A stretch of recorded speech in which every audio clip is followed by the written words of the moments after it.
Because it is unbelievers who are eager for all those things. Surely your heavenly Father knows that you need all of them. But first be concerned about God's kingdom and his righteousness, and all of these things will be provided for you as well. So never worry about tomorrow, because tomorrow will worry about itself. Each day has enough trouble of its own. Matthew 6:32 through 34. I want to welcome you to our fourth session on this summer savings series with our summer series campaign with saving our finances. Today I want to talk to you about saving our finances. I remember when I was a kid growing up in my parents' home, when I was washing dishes in my mother's kitchen, there hung a placard on the wall. And that placard seemed to resemble that of a calendar. But the strange thing about this calendar is that it had dates that actually seemed to be flying away. Well, as you look closely at those dates, they actually resembled that of money. And inscribed upon this placard, it says, "Why does there seem to be so much month left at the end of the money? Why does there seem to be so much month left at the end of the money?" I always thought that was a strange thing to have on the wall, and I never quite understood that until I became an adult myself and began paying my own bills and began to understand I know exactly where that's coming from. But the thing that I want us to understand as children of God is that we have someone that's actually looking out for our interests. We have a higher being, we have a greater power than those outside circumstances that seem to want to influence what's going on in our homes financially. But it's only by recognizing several financial principles as stewards, as servants, as followers of Christ, can we actually overcome that mentality of being subservient to the outside systems of this world. The first principle that I want us to be able to grasp in moving forward is that in order for me to save my finances, I have to recognize God as the source. I have to recognize God as the source. I recall one time I took my son to McDonald's and got him his Happy Meal and did as most dads do. I began digging and eating his fries. And my son, of course, became upset and he said, "Daddy, you're eating all my fries." And I looked at him and I said, "Well, who gave you those fries?" He said, "You did." I said, "Don't you think I can get you some more?" He said, "Yes." Well, see, that is the principle that I'm trying to share with each and every one of you here today, is that we need to recognize who exactly our source is. It's not the city of LA. It's not the mortgage company we work for. It's not the accounting firm. It is not the fast food chain that we serve. But God is ultimately the source that pours into that reservoir that allows us to receive the financial resources that allows us to do what we need to do in providing for our families.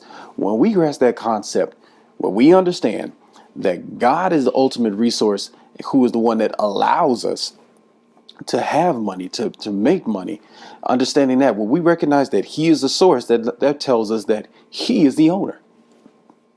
When we recognize that he is the owner, then we understand that we are merely stewards. When we recognize that we are stewards, that we understand that we have an obligation to uphold, which brings us to my second point. In order to save my finances, I can save my finances by acknowledging God with the first fruits. I can acknowledge God by recognizing him with my first fruits. That means giving him the tithe, giving him the tenth. It says in Proverbs 3:9 and 10, it says, "Honor the Lord by giving him the first part of all your income, and he will fill your barns to overflowing." So, what does that mean? That means for every $100 that I get, I recognize God. I acknowledge the power and I acknowledge the greatness of God by giving him $10 of that $100. If I had a farm and I had 10 rows of corn, that very first row, I would acknowledge God. I would acknowledge it by giving that tenth to God. Is the base principle of the first fruits. The first fruits representing the best. The best. Now, third principle that I would like to share with you when it comes to saving our finances is that I can save my finances by living within a budget. Living within a budget. I never quite grasped that understanding until after years of being married to my wife, who began to share with me the importance of being on a budget. And it's for that I'm eternally grateful. You see, when we have a budget, it helps us keep track of where our money is supposed to go and where it's not supposed to go. The scripture reads in Proverbs 21:5, it says, "Plan carefully and you will have plenty. If you act too quickly, you will never have enough." I'm reminded of a quote by Benjamin Franklin. He says, "Beware of little expenses. A small leak will sink a great ship." I never realized how much I ate at Chipotle until it was put in front of my face. Meaning that when I go outside the budget, the small things, the little stops here, the little pickups there, they can add up and it can sink a great ship. The importance of maintaining a budget shows that you are able to be a steward and you can manage the financial resources that have been given to you by God. The fourth thing that I want you to keep in mind when we're talking about saving our finances is that I can save my finances by eliminating debt. I can save my finances by eliminating debt. Now, you may not want to acknowledge this at all, but those of us that are bound by debt, you are in essence become a slave to that debt. Eventually, you're going to have to pay the piper, whether you do it today or whether you do it tomorrow. We're all beholden to pay our debts. Proverbs 22:7 says, "The rich rules over the poor, and the borrower becomes the lender's slave." Whenever you continue to borrow and borrow, you basically make yourself a slave to whatever it is you decide to purchase. Whether you're a slave for your home or you're a slave for your car, while you're held in debt, you are bonded to pay that debt off. The fifth principle that I'd like to share with you when it comes to saving our finances, I can save my finances by tracking my spending. I can save my finances by tracking my spending. Now, there's a difference between budgeting and tracking your spending. Now, when I talked about earlier in regards to budgeting, I brought up the fact that my wife had been tracking where I spent my money or our money.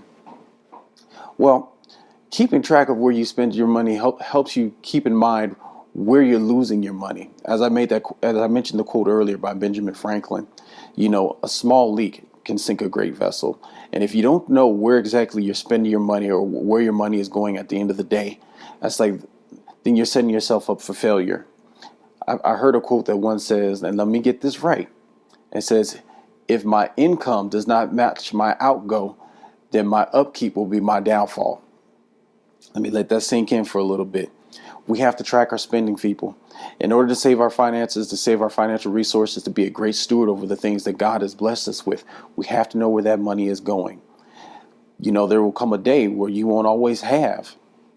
And so you have to be prepared and know where exactly you can make those cuts to make those adjustments in the future. Now, number 6, I can save my finances by choosing to work. I can save my finances by choosing to work. Now, let me back up a little bit. I'm not saying those of you that can't work or do not work are setting yourself up for doom. It's actually an attitude that's being conveyed here. When we look at what the proverb writer is saying in Proverbs 6:6, he says, "Take a lesson from the ants, you lazy bones. Learn from their ways and become wise." If you recall the story of the ant, if you watch the ant is always working.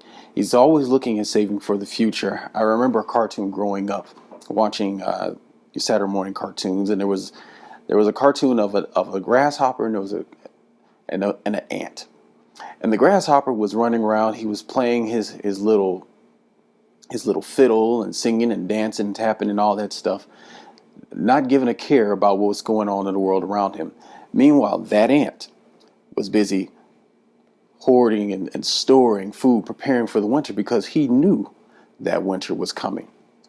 Now, there are many of in our fellowship today who no longer work. They've worked their partner. Now they're enjoying their retirement, and they have every right to enjoy that because they worked.